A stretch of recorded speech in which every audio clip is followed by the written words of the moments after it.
It is almost a year since a deadly bus bombing in the Bulgarian city of Burgas left 7 people, including 5 Israeli tourists, dead. However, the identity of the perpetrators of the attack, which took place in July 2012, is yet to be revealed. Just hours after the event, Israeli Prime Minister Benjamin Netanyahu blamed Lebanon's resistance movement Hezbollah for the attack, and Canada presupposed the veracity of Tel Aviv's claim.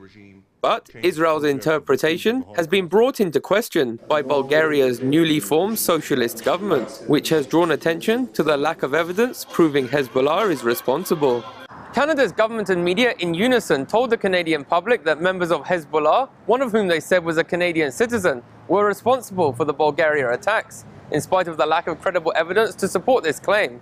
And based on this unsubstantiated assertion, Canada's ruling neoconservatives were able to ram several draconian anti-terror laws through Parliament. It's a treasonous government.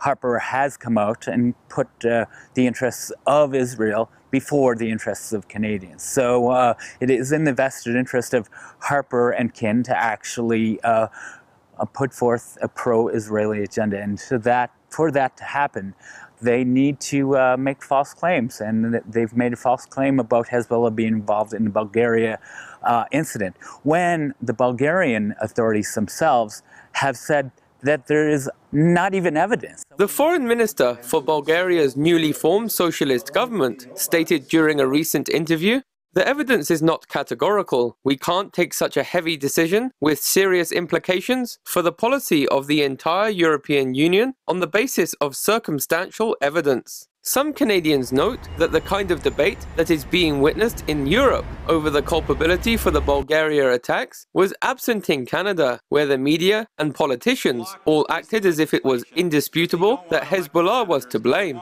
We have a right-wing, quasi-fascist, pro-Zionist government in Ottawa, and that is backed up by a pro-Zionist, pro-right-wing media establishment. So that is the difference between us being, yes, they were terrorists, and having that debate in Europe. Pro-Israel groups have been exerting pressure on Bulgaria's government to support listing Hezbollah as a terrorist organization.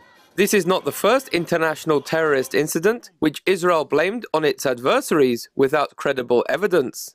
Critics note that Israel is the main beneficiary of international terrorist incidents, as they serve to align foreign governments with Israeli geopolitical priorities.